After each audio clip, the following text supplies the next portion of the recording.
우리 바로 본문으로 들어가십시다. 느헤미야의 우리의 이야기, 우리가 지난주에 말씀드렸던 것처럼 전반부는 예루살렘 성벽의 회복의 이야기가 담겨 있다고 말씀을 드렸고, 이제 그 후반부에는 예배 회복에 대한 이야기가 담겨 있다라고 말씀을 드렸습니다.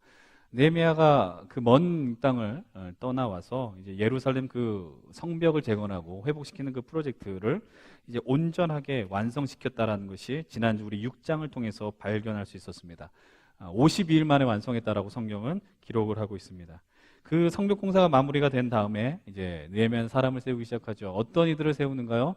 느헤미야 7장 1절은 이렇게 이야기합니다. 성벽이 건축됨에 문짝을 달고 문지기와 노래하는 자들과 레위 사람들을 세운 후에라고 7장 1절은 기록되어 있어요. 성벽이 세워진 다음에 건축이 되어서 문짝을 다는 것은 당연한 일입니다. 그런데 누구를 세웁니까? 성벽을 지키는 문지기와 노래하는 자들과 레위인들을 세웠다고 성경은 이야기를 하죠. 노래하는 자들과 레위인을 세웠다는 말의 의미는 무엇이겠습니까? 노래하는 자들은 찬양대를 의미하는 것이고요. 레위인들은 바로 예배를 위해서 쓰임받는 주님의 종들을 의미하는 것이죠. 지금 느헤미야를 비롯한 유대 공동체들이 감당했던 사역은 성의 회복이었습니다. 성벽의 회복이었습니다. 그것이 온전하게 세워진 다음에 여러분들 그 큰 역사 앞에서 사람들이 몰두하게 되면 어떤 일을 경험하는지 아십니까? 많은 것들을 놓치게 되는데 우리들도 많이 그러는 것 같아요. 여러분들에게 뭐 직장이라든지 여러분의 삶 속에서 어느 중요한 일을 감당하게 되면은 우리가 망각하는 것이 무엇이냐? 오늘 말씀을 예를 들면 이런 것이죠. 우리가 열심히 성벽을 세웠습니다. 회복시켰습니다. 그런데 그것을 왜 세웠는지를 모르는 거예요.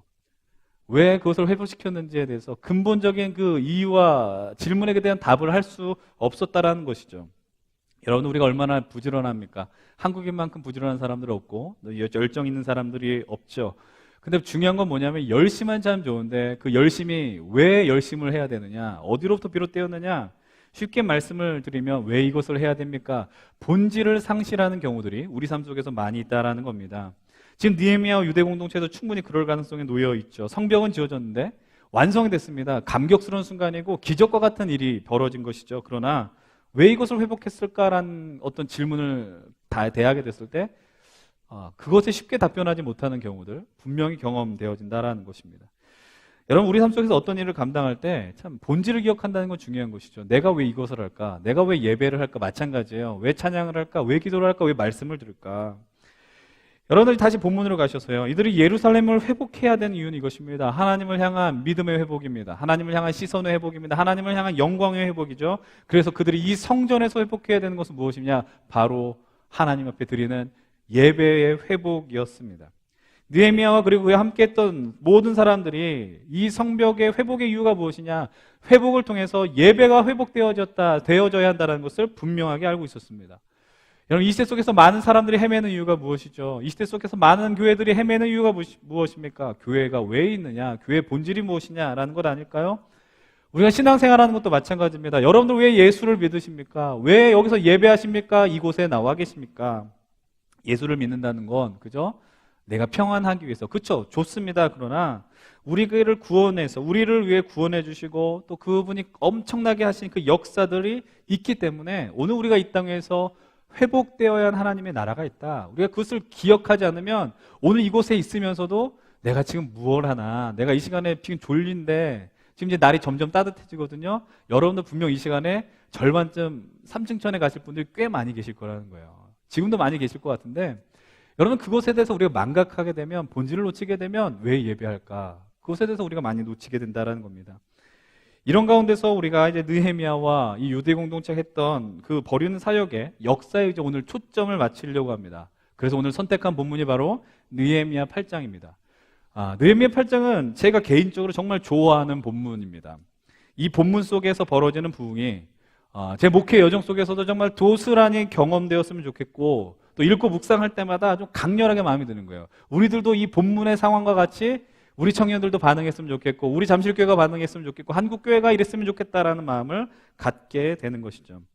오늘 이 본문을 정말 자세히 나누고 싶고 오랜 시간 동안 나누고 싶지만 뭐 시간 관계상도 그렇고 어쨌든 여러 제한적인 이유가 있기 때문에 오늘 전반부를 나누고 다음 주는 후반부 그리고 9장 10장까지 좀 여러 부분을 다루려고 합니다. 어쨌든 느헤미야 이 8장을 통해서 우리의 내면, 우리 영혼 안에 있는 어떤 하나님을 향한 갈망이 좀 표현되어지고 회복되어지고 또 이 본문과 같은 역사들이 여러분들 개개인과 우리 공동체에 일어나길 간절히 원합니다. 여러분, 그럼 어떤 일이 벌어졌을까? 오늘 본문 1절을 함께 좀 보시죠. 본문 1절 한 목소리로 한번 8장 1절입니다. 읽어보시겠습니다. 시작.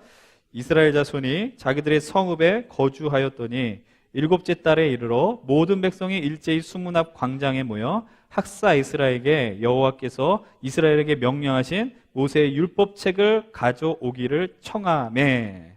이스라엘 자손들이 자기들의 성읍에 거주했다라고 이미 밝혀주고 있습니다. 이 말의 의미는 성벽 재건의 역사를 완수한 다음에 지금 이들이 뭐 했다라는 거예요? 자기의 삶의 자리로 돌아갔음을 의미하는 겁니다. 일상으로 돌아간 것이죠. 여러분, 이렇게 될 때 쉽게 말하면 우리가 처음에 말씀했던 것처럼 성벽 재건은 완성을 시켰는데 왜 했을까? 이걸 놓치기가 쉬운 거거든요. 중요한 일을 완수하고 나서 일상으로 돌아가는 것은 참 중요하지만 일상으로 돌아가게 되면 이 중심을 놓치게 되는 경우들이 허다하게 우리 인생 속에 많이 벌어지지 않습니까? 그런데 이들이 행한 일이 무엇이냐? 이들은 그것을 망각하지 않았다는 거예요.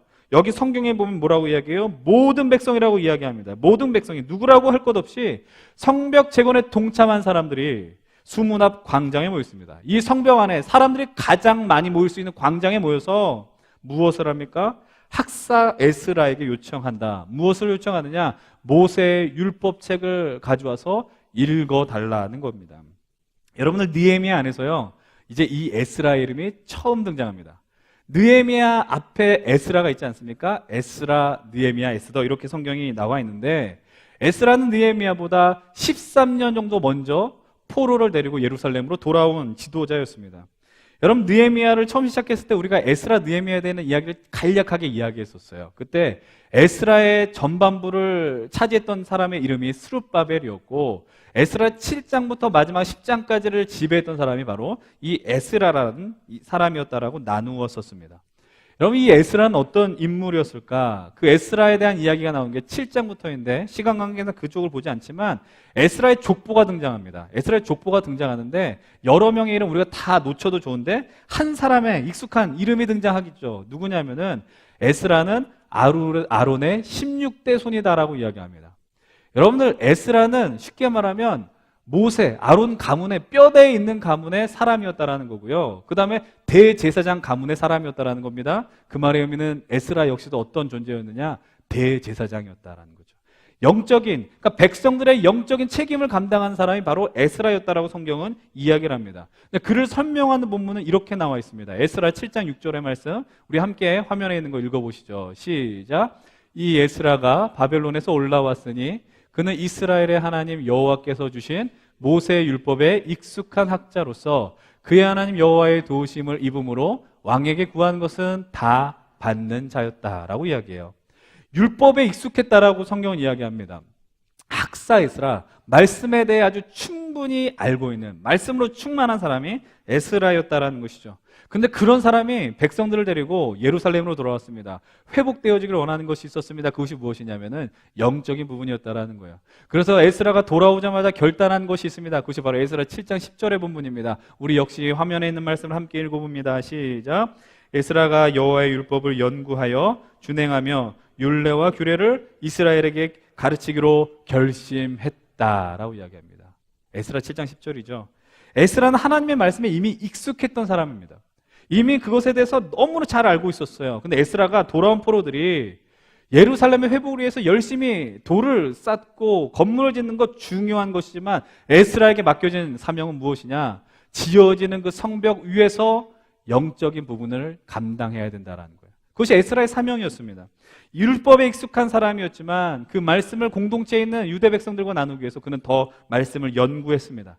말씀 연구하는 것에 그치지 않고 말씀을 준행하려고 했고요. 그리고 그곳 자리에서 멈추지 않고 그 말씀을 가르치기로 결심했다라고 성경은 고백하고 있습니다.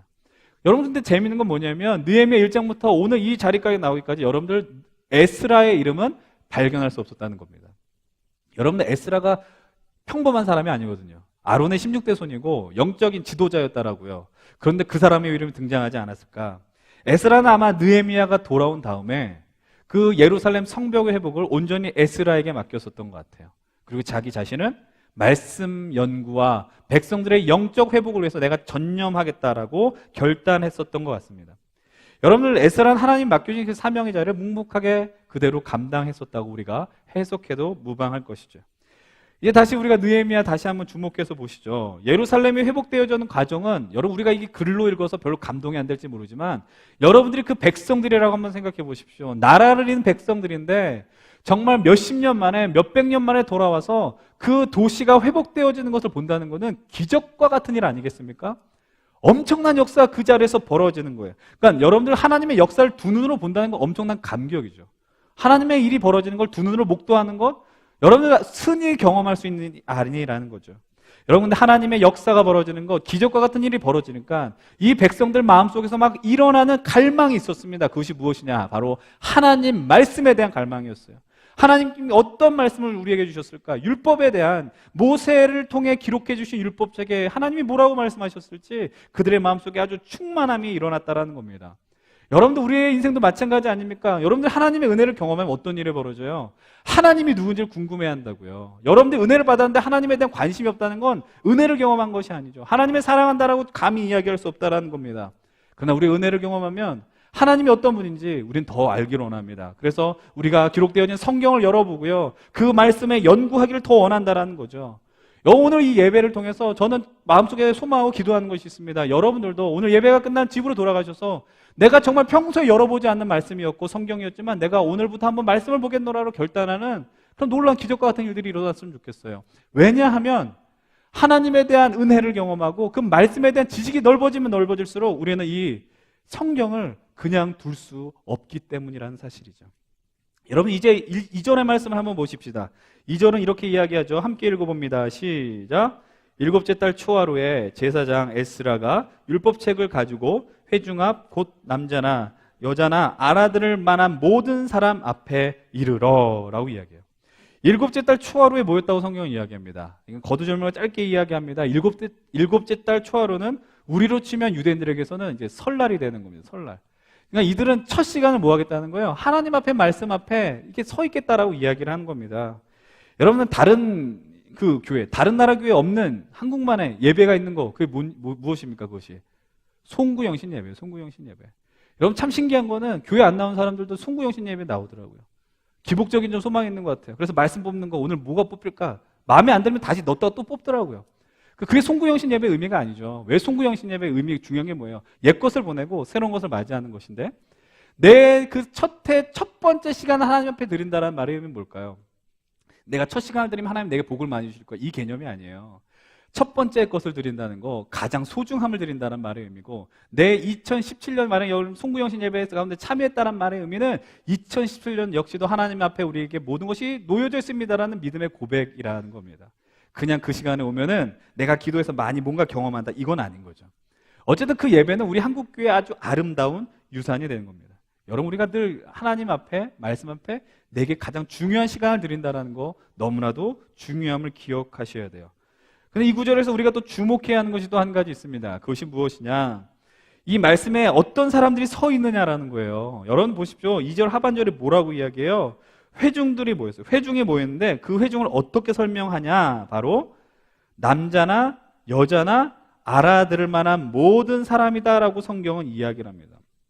여러분들 말씀의 위력이에요. 이게 하나님의 말씀은 특정한 어떤 대상만을 향해서 들려지는 말씀이 아니라는 겁니다. 하나님의 말씀의 위력이죠. 남녀노소 구분하지 않습니다. 빈부의 귀천이 없습니다. 차별이 존재할 수 없습니다. 하나님의 말씀 우리 모두가 들어야 됩니다. 사실 우리 이 자리에 있는 사람들은 특권을 받은 거죠. 우리 세상에 나와서도 하나님의 말씀을 나눠야 되는 거예요. 말씀 앞에 제한을 둘 수 없다는 거예요.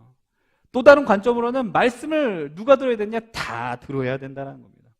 하나님 나라의 회복을 갈망하는 백성들이요, 이 말씀으로 하나가 되는 역사가 벌어지는 거죠. 여러분들 생각해 보면은 말씀의 어떤 수준이나 상황, 물론 대상에 따라서 나눠야 되는 이야기는 다를지 모르지만, 그러나 오부 예배는 청년들이라고 해서 청년들만 드리지 않거든요. 근데 1부부터 4부는요, 더 많은 이 연배 차이 나는 분들이 모여서 말씀을 듣는다고요. 그 말씀 못 알아들어요? 여러분들이 못 알아듣는 거는 약간 집중력이 떨어지거나 관심이 없거나 마음이 없어서 안 들리는 거지. 여러분들이 좀만 초점을 맞추면 이 말씀이 제가 영어를 하는 것도 아니고 다 들릴 수 있다라는 겁니다. 들린다는 말의 의미는 이해할 수 있다라는 이야기죠. 하나님의 말씀 누구나 다 깨달을 수 있습니다. 제가 오늘 설교 안에 보면 이런 질문을 던졌어요. 여러분들 말씀이 읽어질 때 제가 어떻게 정확하게 기억이 안 나지만 말씀이 어떠냐라는 질문을 했어요. 근데 그 전제를 뭐라고 이야기했냐면 성경은 어렵지 않다라고 이게 전제를 깔았다고요. 근데 우리는 말씀을 읽을 때 왜 부담이 있어요? 어렵다라고 생각하니까. 여러분 어려운 게 아닙니다. 하나님의 말씀이 어렵다고요? 알아가면 알아갈수록 더 재미있고 더 우리의 눈을 열어주는 엄청난 기록물이 그 안에 담겨 있다는 것이죠. 말씀을 나누게 되면 그 이해도는 더 깊어지게 됩니다. 성령께서 우리의 마음을 밝혀주셔서 이 말씀을 깨닫게 해주시는 거죠. 여러분 그 말씀을 보는 일을, 읽는 일을, 그리고 이 선포되어진 말씀에 집중하는 것을 포기하지 마십시오. 하나님을 더 알아가는 길이고요. 하나님을 더 사랑하는 길이라는 사실을 기억하십시오. 이 말씀에 대한 갈망이 이들을 어떻게 인도하는지 아십니까? 여러분들 3절의 말씀을 함께 보십시다. 3절이에요. 시작. 수문학 광장에서 새벽부터 정오까지 남자나 여자나 알아들을 만한 모든 사람 앞에서 읽음에 뭇 백성이 그 율법책에 귀를 기울였다라고 이야기합니다. 여러분 그들이 말씀을 들었는데 얼마부터 언제까지 들었대요? 깜짝 놀랄 시간 아닙니까? 새벽부터 정오. 여기서 새벽은 새벽 6시를 의미합니다. 정오는 12시 아닙니까? 이런 구절이 나오면 우리들은 마음속에 의심의 눈초리를 쳐다보는 거야. 어떻게 말씀을 6시간이나 들어? 30분, 40분에도 길다고 이야기하는데 여러분 이거는 설교가 아닙니다. 율법의 낭독이에요. 기록되어지는 걸 읽어내려가고 있다고요. 여러분들 또 다른 마음이 들어요. 이렇게 말씀 앞에 서 있는 사람을 보면 우리는 이렇게 해석합니다. 정말로 할 일이 없는 사람들이 모였구나라고 생각하는 거야. 또 한 가지 어떤 마음이 드는지 아세요?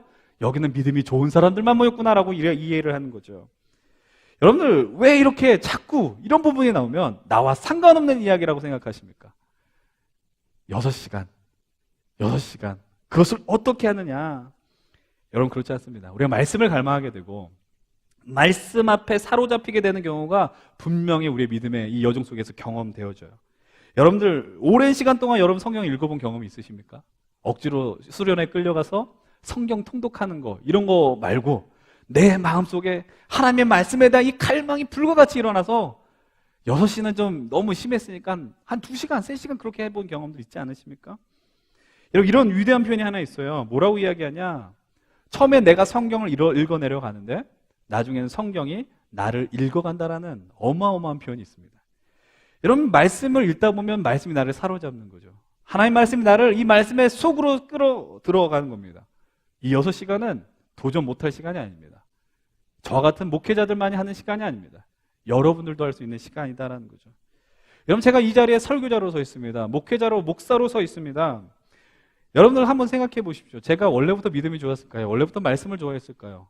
저는 제가 신앙으로서 제가 믿음의 4대째 신앙이 됩니다. 그런 분위기에서 자라서 당연히 성경을 좋아하겠구나. 아니에요. 그렇지 않아요. 내 삶의 말씀이 은혜가 됐고 정말 시편 119편의 고백처럼 말씀이 꿀송이 같이 달달한 경험을 언제 했을까? 제 인생 속에 몇 차례 그 전환점 되는 시간들이 있었습니다. 첫 번째는 고등부 시절이었습니다. 고등부 시절에 예배를 마치면 어떤 걸 하죠? 공각 공부를 합니다. 근데 그때 하필 저희를 맡으셨던 선생님은 공각 공부를 예배실에서 하지 않으셨고요. 옆방으로 끌고 가셔서 하셨습니다. 1시간씩이나 하는 거예요. 1시간씩이나 공각 공부를. 여러분들 예배 1시간도 힘든데 공각 공부 1시간을 고등학생이 한대요. 말이 됩니까? 말이 안 되는 일 아니에요? 그것을 겨우겨우 감당했어요.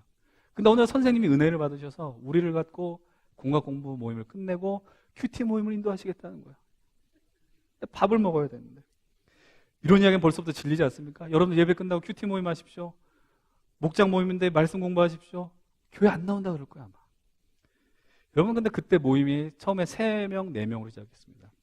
근데 어느 순간에 그 모임이 1년 정도, 1년 반 정도 지나니까 한 20명의 모임으로 발전이 되었습니다. 여러분들 어린 시절이니까 노는 게 좋아서 모였다고요? 물론 그럴 수 있지만 저는 그 시간에 또 그때에 말씀을 통한 부흥이 이것이구나 처음 경험한 순간이었어요. 그리고 그 시절에 말씀을 보는 훈련을 하게 됐고요. 여러분들 제가 그런 경험 속에서 또 다른 경험을 하게 되었습니다. 대학교 2학년 시절이었습니다. 제가 대학교 2학년이었을 때 여러분 제가 학부 때부터 신학교를 다녔습니다. 저희 광나루에 있는 신학교를 다녔는데 여러분 그럼 참 믿음이 좋을 것 같잖아요. 신학생들 성경을 되게 잘할 것 같잖아요. 근데 실상이 그렇지 않아요. 여러분, 신학교를 다니면 성경고사를 봐야 돼요. 성경고사 떨어져서 진급을 못할 뻔한 사람이 저였어요. 여러분, 학교 생활 너무나도 즐거웠지만, 근데 미래에 대한 고민이 있는 거죠. 내가 과연 목회자를 할 수 있을까? 목사를 할까? 아니면 내가 어떤 길을 갈까? 늘 고민하고 있었다는 겁니다. 근데 그 당시에 청년들이 어마어마하게 모인다는 교회를 제가 한번 가게 되었습니다. 벌써 뭐 17, 18년 전 이야기인데요. 그 교회는 당시 어떤 대학교의 강당에서 예배를 드렸는데 저녁 예배를 갔어요. 저녁 예배를 갔는데 오후 한 7시 30분. 근데 일단 다 모든 장면들이 쇼킹해요. 그 저녁 시간에 청년들이 바글바글 되는 거예요. 거의 20년 전이에요. 근데 찬양을 하는데 또 청년들이 율동을 해요. 우리 찬양하는데 율동하면 율동하시겠어요? 안 하잖아요, 여러분들은.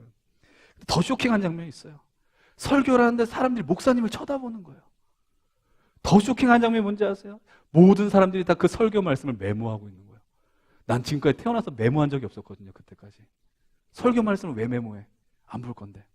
근데 그 수많은 청년들이 그 말씀의 자리에 있어서 그 말씀을 하나하나씩 기록하고 있다는 거예요. 그 광경을 보면서 어마어마한 충격을 받았고, 그보다 더 충격은 무엇이냐? 그 선포되어진 그 말씀이 내 영혼을 휘감는 놀라운 경험을 그때 하게 되었어요. 이런 말씀 앞에서 전율을 느낀다는 경험을 제가 그때 처음 했습니다. 하나님의 말씀이 들릴 때에 그냥 좋은 말씀 들었구나가 아니에요. 말씀에 대한 지식이 확장됐구나, 이런 이미지가 아니었다고요. 여러분, 제가 왜 이 이야기를 나누겠습니까? 여러분, 이 말씀이, 이 기록되어진 이 말씀이 능력의 말씀이라는 거, 주님이 오늘 우리에게 주신 말씀이라는 거 여러분들 신뢰하면서 나가셔야 돼요. 그것이 전제 가운데 우리가 인정해야 되는 건 뭐냐? 이 말을 하는 것이 이게 목사로서 정말 부담스러운 이야기입니다. 이게 또 잘못하면은, 목사님 이거 체계 회피하려고 하는 이야기가 이렇게 들릴 수 있어요. 여러분, 저는 최선을 다해서 말씀을 전해야 됩니다. 말씀 준비해야 되고 여러분들에게 나눠야 됩니다. 근데 이 말씀이 정말 회중들에게, 예배자들에게 정말 간절히 새겨지길 원하면서 던지는데, 그런데 그것보다 더 중요한 것은 무엇이냐? 그것은 바로 이 말씀 앞에 서 있는 여러분들이라는 거예요. 말씀을 듣는 우리의 태도, 말씀 앞에 있는 우리의 자세라는 겁니다. 그런 기대감, 오늘 어떤 말씀이 우리에게 들려질 것인지, 어떤 하나님의 말씀이 우리의 영혼을 뒤집어 놓을 것인지. 근데 오늘 우리가 살아가는 시대는 설교 홍수 속에 살아가고 있습니다. 여러분들은 그 홍수를 느낄지 모르겠어요. 그러나 제가 예전에 여기서 얘기했나, 누구한테 이런 얘기를 했습니다. TV를 여는데 기독교 방송이 5개 채널이나 되는 거예요. 돌릴 때마다 목사님들 설교가 아주 쏟아지게 나오는 겁니다. 어마어마한 그 설교의 이야기 속에서 요즘 여러분 좀만 열심히 있고 열정이 있으면 유명한 교회, 유명 목사님들의 설교는 쉽게 찾아서 들 수 있습니다. 거기까지는 좋은데, 여러분들 우리가 흔히 하는 오류, 그리고 실수가 무엇이냐? 그 목사님의 설교와 당신이 다니는 교회의 설교자를 비교하는 것입니다. 다시 한번 말씀드리지만 이거 제게는 별로 이게 도움이 되지 않는 얘기일지 모르지만, 그럼 여러분들께 분명하게 부탁드리는 것은 그런 신앙 태도는 유익하지 않아요. 절대로 유익하지 않습니다. 그 교회 가시겠어요? 안 가잖아요. 왜냐하면 여기서 한 일이 있으니까. 여러분들 그런 태도 대신에 내가 이 말씀을 알겠다, 저 목사님 설교가 어떻다 평가하는 것 대신에 하나님 자체에 대한 기대감이 있느냐라는 거예요. 말씀 앞에서 내 주님에 대한 기대감이 있는가? 여러분들 우리 공동체에 그런 것이 있는지 한번 진지한 질문을 던지셔야 됩니다. 그런 태도를 갖게 될 때 하나님의 말씀, 설교자의 열정과 그 말씀을 듣고자 하는 우리의 열정이 이렇게 하나가 되고 부딪혀서 우리 인생을 뒤집어 놓는 엄청난 일들이 일어나게 되더라라는 거죠. 5절의 말씀을 한번 보십시오. 5절의 말씀, 이들이 말씀 앞에서 어떻게 이야기를 하느냐? 5절을 이렇게 고백하죠. 함께 읽어봅니다. 시작. 에스라가 모든 백성 위에 서서 그들 목전에 책을 펴니 책을 펼 때에 모든 백성이 일어서니라. 여러분, 우리가 매주 성경 봉독할 때 어떻게 해요? 일어서지 않습니까? 왜 일어설까요? 이 일어서는 이 근거의 말씀이 오늘 이 본문이에요. 왜 자꾸 일어서라고 하지? 귀찮아 죽겠는데. 여러분, 에스라가 책을 펼 때 모든 백성이 일어납니다. 왜 일어섰겠습니까? 여러분, 제가 일어서서 말씀을 읽읍시다라고 할 때 하는 멘트를 여러분 기억하십니까? 어떤 멘트를 던지죠? 우리 다 함께 일어나서 하나님의 말씀을 어떻게? 예. 달란트라도 주면 좋겠는데 우리는 달란트가 없네요. 경외하는 마음을 읽자 그래요. 경외하는 마음으로. 하나님의 마음을 경외하는 마음으로. 오늘 우리가 이 자리에서 말씀을 일어서서 읽는 이유는 무엇이냐? 이 말씀이 그냥 기록되어지고 글자고 흰 거는 뭐 종이며 검은 건 글자다 이게 아니라 이곳에 기록된 말씀이 오늘 우리 공동체를 향한 잠실교회에게 주시는 그 말씀임을 인정하고 그 말씀이 오늘 우리에게 직접적으로 다가오는 말씀임을 인정하기 때문에 존경하는 마음으로, 경외하는 마음으로 그 자리에서 일어나서 말씀 앞에 서 있는 것이다라는 거예요. 여러분들 어른들이 오면 자리에 일어나잖아요. 여러분 중요한 인물들이 오면 자리에서 일어나잖아요. 그런 것과 똑같다라는 거예요. 여러분 사실 원래 정통 유대 그 랍비들의 모임, 회당의 모임은 어떻게 해요? 랍비들은 앉아서 강론합니다. 듣는 사람들은 어떻게 해요? 자리에서 일어납니다. 실제로 그렇게 하면 여러분들 얼마나 화를 내겠어요. 그러니까 여러분들 앉아서 하고 저는 일어서서 말씀을 나눕니다. 여러분들 저는 문득 이런 생각해 봅니다. 요즘 콘서트장 가면은 비싼 돈 주고 서서 이렇게 공연 보는 거예요. 스탠딩 공연. 좋은 자리 냅두고 서서 비싼 돈 주고. 여러분 이게 농담처럼 던지는 말처럼 들리는데 여러분 이 하나님의 말씀 앞에 있고 이 하나님의 영광의 자리에 있는 이 예배가 결코 세상 문화에 뒤처질 수 없다라는 겁니다. 여러분 말씀으로 한번 흥분해 봤으면 좋겠어요. 말씀으로 흥분해서 내가 하나님 오늘도 우리에게 말씀하시고 말씀으로 우리 인생이 뒤집어지기 원합니다. 내가 그 말씀 앞에 결단하기를 원합니다. 그래서 여러분 그런 인생 속에서 어떤 일들이 벌어지는 겁니까? 6절 이렇게 이야기하잖아요. 에스라가 위대하신 하나님 여호와를 송축하며 모든 백성이 손을 들고 아멘 아멘 하고 응답했다라고 이야기합니다. 아멘 아멘 하고 응답했대요. 여러분 하나님의 말씀이 들려지면은 결국 우리에게 요청하는 건 우리의 반응이라는 사실이에요. 그러니까 듣고 오늘 좋은 말씀 들었으로 끝나는 것을 원하지 않는다고요. 여러분 제가 오늘 여러분들 이 얘기를 하는 이유는 여러분들 설교할 때 아멘 하라는 얘기가 아닙니다. 절대로 아멘 안 하시잖아요. 여러분들은 믿으시기 바랍니다. 그럼 웬만하면 아멘 소리가 10명은 했는데 하지 않는다고요. 여러분들 그거를 원하는 게 아니라 하나님의 말씀이 우리의 삶 속에서 들어감으로 말미암아 우리의 인생 속에서 아멘 하는 삶을 살아내셔야 된다는 거죠. 아멘 하는 삶을 살아내십시오. 여러분 진실로 이 말씀이 우리의 영혼을 휘감으면은 반응을 안 할래야 안 할 수 없다라는 사실입니다. 여러분 누군가 대화할 때 제일 열받는 일, 속상한 일이 무엇입니까? 반응하지 않는다고요. 반응하지 않으면 재미가 없다라는 거예요. 하나님이 이 말씀을 통해서 우리에게 진실로 원하시는 것, 우리가 두 손 들면서 주 내가 주의 말씀 앞에 항복합니다. 아멘 아멘. 주의 말씀이 그렇습니다라고 인정하는 것. 오늘 우리가 이 예배 자리로 끝나고 집으로 돌아가서 그러면 어떤 반응을 나타내야 될까요? 당연히 말씀 앞에 서 있는 것 아니겠습니까? 성경을 펴서 읽어야 되는 거 아닙니까? 못 알아들으면 여러 번 반복해서 보시면 되는 거예요. 믿음 좋은 사람만 읽는 게 아니라고요. 성경 교회 봉사하는 사람들만이 보는 게 아니라고요. 오늘도 제가 광고했지만 광고를 해서 이 말씀을 하는 게 아니라 말씀을 사모하는 인생들, 여러분들 말씀에 사모한 자리가 있을 때 그것을 좀 쉽게 보지 않았으면 좋겠습니다. 여러분들 말씀에 어떤 결단의 자리, 부흥의 자리, 수련의 자리, 예배의 자리, 이런 요청을 하면은 많은 사람들이, 또 젊은 사람들이 가장 많이 하는 얘기가 뭐예요? 쉬고 싶습니다라고 이야기해요. 여러분들 피곤한 것 제가 너무나도 많이 지켜보고 있습니다. 날마다 야근에 너무나도 삶에 지쳐있고 사람들의 이 어떤 압박이 계속 인생 속에서 몰려오지 않습니까? 억지로 강요할 수 없어요. 제 이런 부분들에 있어서. 근데 제가 이런 분들에게 말씀드릴 수 있는 건 분명한 건 이것입니다. 여러분들이 원하든 원하지 않든 여러분들 나중에 영원히 쉬거든요. 나중에 영원히 쉰다고요. 그 말이면 오늘 여러분들에게 주어진 그 기회, 하나님의 말씀을 대할 수 있는 그 기회를 놓치지 않았으면 좋겠어요. 그것이 오늘 이 시간일 수 있고요. 또 말씀을 배우는 그 자리가 될 수 있고요. 여러분 말씀이 들려진다는 게 얼마나 귀한 일인지 몰라요. 여러분 사모하셔야 돼요.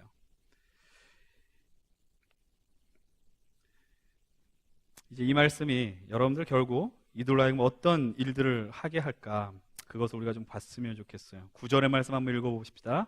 9절 한번 같이 읽어봅니다. 시작.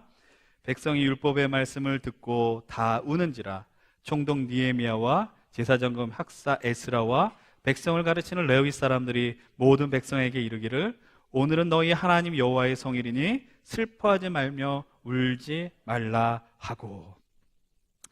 여러분들 이 말씀 속에서 선포되어진 가운데서 이제 백성들이 반응합니다. 울기 시작합니다. 여러분들 이 울음의 의미가 무엇이겠습니까? 전 두 가지로 봐요. 첫 번째 의미는 말씀으로 인한 감격의 반응입니다. 이들은 나라를 잃었어요. 고향을 잃었어요. 모든 걸 잃었어요. 조상들의 죄악으로 말미암아 망하게 되었고 포로 신분으로 살아가게 됐습니다. 그러나 하나님의 강력한 개입으로 이들은 돌아오게 되었고 예루살렘 성전을 회복하게 되었고 그곳에서 하나님의 말씀을 다시 듣는다는 그 감격이 그들의 가슴을 울리게 되죠.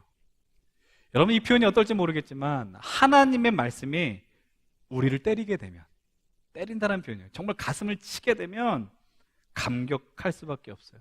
심장이 떨릴 수밖에 없어요. 여러분 이런 경험 해보셨습니까? 동일한 말씀을 늘 많은 사람들이 듣습니다. 담임 목사님이 1부부터 4부까지 수천 명의 사람들에게 말씀을 이야기합니다. 어떤 사람은 그 말씀에 감격하여 눈물 짓지만 어떤 사람은 그 말씀 앞에 여전히 자장가와 같이 편안하게 잠을 청할 때가 있다는 거죠. 여러분은 이 말씀이 누군가에게는 선이 되고 악이 되는 것이 아니죠. 우리를 살리는 놀라운 하나님의 도구가 되는 것입니다. 두 번째로 이 울음의 두 번째 의미는 무엇이겠습니까? 이런 말씀을 들으면 분명히 이것이 있어요. 찔림이 있습니다. 내가 하나님 말씀대로 살지 못한 것에 대한 거, 하나님 말씀 앞에 내가 반응하지 못했고 순종하지 못함에 가슴에 찔림이 있습니다. 그래서 그 모습을 발견하면서 내가 가슴을 치며 통곡하게 되는 것입니다. 그것을 우리는 회개라고 이야기하죠. 말씀 앞에서 우리는 회개하게 됩니다. 회개의 시작은 이것이죠. 눈물을 회개라고 이야기하지 않지만 그냥 말씀 앞에 반응하게 될 우리는 회개하게 되는 거죠. 우리가 매월 예배 때 우리가 주일마다 세례를 베풀지 않습니까? 찬양 예배 이제 오늘은 2부 예배 때 드렸는데 세례 받는 자들의 그 결단이 뭔지 아세요? 내가 예수를 믿기 전에는 이렇게 살았지만 그 말씀이 들려지고 나서는 새로운 삶을 살겠다라는 거죠. 말씀이 들려진다는 것은 어마어마한 역사의 일입니다. 여러분 그것을 말씀이 들리게 될 때 우리의 삶이 변화되고 우리에게 반응한다는 걸 겸허하게 인정하셔야 됩니다. 이 백성들의 눈물 앞에 많은 지도자들이 당황하기 시작하는 거죠. 느헤미야도 당황하게 됩니다. 그래서 뭐라고 이야기해요? 오늘은 여호와의 성일이니까 너희들 슬퍼하지 마라 라고 이야기해요. 오늘 기쁨의 날인데 오늘 하나님을 예배하는 기쁨의 절기인데 슬퍼하지 말라라고 이야기합니다.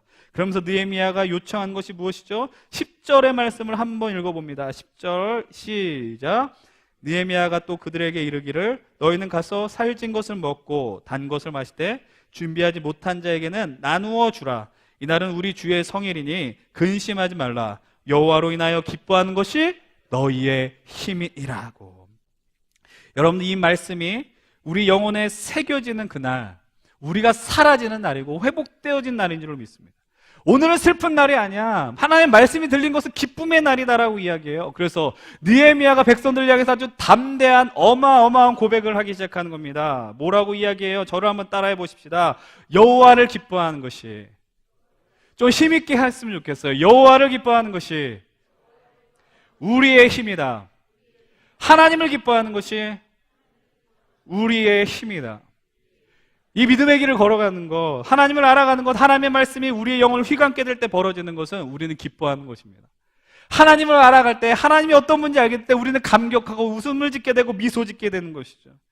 여러분들 믿는다라는 건 뭐예요? 예수 믿고 산다는 건 기쁜다는 얘기예요. 여러분 우리가 이 세상, 이 예배당을 들어올 때에 세상에 찌든 어떤 무거운 짐을 들고 다 왔지만 하나님을 만나게 될 때 우리는 이제 눈이 열게 되는 거예요.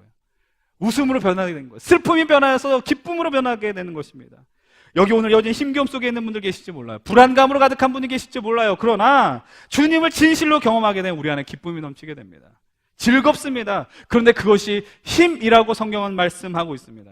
하나님의 말씀으로 그분의 마음을 알게 되면 우리가 기뻐하게 되는 것이고 나아갈 방향을 알게 되거든요. 하나님이 우리를 어떻게 사랑하시고 하나님이 우리를 어떻게 인도하신지 우리가 발견하게 되면 살아가는 힘이 된다고요. 세상 사람들은 어디로 갈지 모릅니다. 세상 사람들이 막막한 그 인생을 살아가고 있는데 우리는 주님을 알아가서 나를 알고 나의 삶을 알고 나의 나아갈 길을 알아가는 거죠. 주님이 그런 영광을 우리에게 허락해 주신다는 사실이에요. 그렇기 때문에 이 예배 자리는 즐거운 자리가 되어야 돼요. 말씀의 자리는 기쁨의 자리가 되어야 됩니다. 그렇게 될 때 어떤 일이 벌어질까요? 12절 한번 마지막으로 읽어봅니다. 12절 시작. 곧 가서 먹고 마시며 나누어 주고 크게 즐거워하니 이는 그들이 그 읽어 들려준 말을 밝히 알미라. 백성들이 즐거워합니다. 백성들이 뭐라고 이야기해요? 그 이유를 뭐라고 이야기해요? 가서 먹고 마시며 나누어서 즐거워했다가 아니에요. 다 동격이에요. 먹은 거 동격이, 마신 거, 나누어준 거, 즐거워하는 거 다 함께 가고 있잖아요. 그러면 그게 앞에 왜 발생이 됐냐라는 거예요. 이 모든 원인이 무엇이냐? 바로 이 성경은 이렇게 이야기합니다. 이는 그들이 그 읽어준 들말을 밝히 알게 되었기 때문이다 라고 이야기해요. 말씀을 알게 될 때에 그 영혼이 우리에 새겨질 때 우리는 기쁨이 회복되어지는 겁니다. 여러분들 하나님의 말씀을 대하지 않으면서 주님이 어떤 이야기를 하는지 우리는 모르면서 슬퍼하지 마세요. 주님께서 오늘 우리에게 주신 그 말씀이 무엇인가 기대하는 마음으로 나가셔야 되지 않겠습니까? 여러분들이 우리가 나눈 이 느헤미야 8장의 본문, 이 붕의 역사를 보여주는 아주 중요한 본문이죠. 제가 처음에 말씀드렸던 것처럼 내 목회 여정 속에서 이런 영광이 있었으면 좋겠다라는 소망이 늘 있습니다. 우리 이 말씀을 듣는 시대들이 말씀에 사로잡혀서 하나님 나라를 갈망하고 소망하며 이 땅에 여러분 답답한 일들이 많죠. 말도 안 되는 일들이 많죠. 그러나 하나님으로 나 혼자 기뻐하는 게 아닙니다. 이 절망 속에서도 기뻐할 수 있는 힘이 우리에게 말씀을 통해서 주어진다는 거예요. 그러면서 하나님을 기뻐하는 것이 우리의 힘입니다. 세상을 향해 선포하는 그런 놀라운 상상을 하게 됩니다. 이것을 이야기하면서 단순히 여러분 성경 많이 읽으십시오, 우리 교회 성경 공부 동참하십시오, 성경 일독하십시오, 이걸로 끝나라는 이야기가 아니에요. 오늘 말씀을 듣고 이 말씀이 진실로 우리의 인생을 덮을 때에, 우리를 뒤집어 놓을 때 이것은 살아있는 말씀이며 우리를 살리는 힘이 되는 말씀이다를 고백할 수 있다면 그것만으로 저는 만족할 것 같아요. 오늘의 예배, 그래서 나눔이 중요한 것입니다. 성경은 그저 일주일에 한 번 와서 만지는 책이 되어서는 안 됩니다.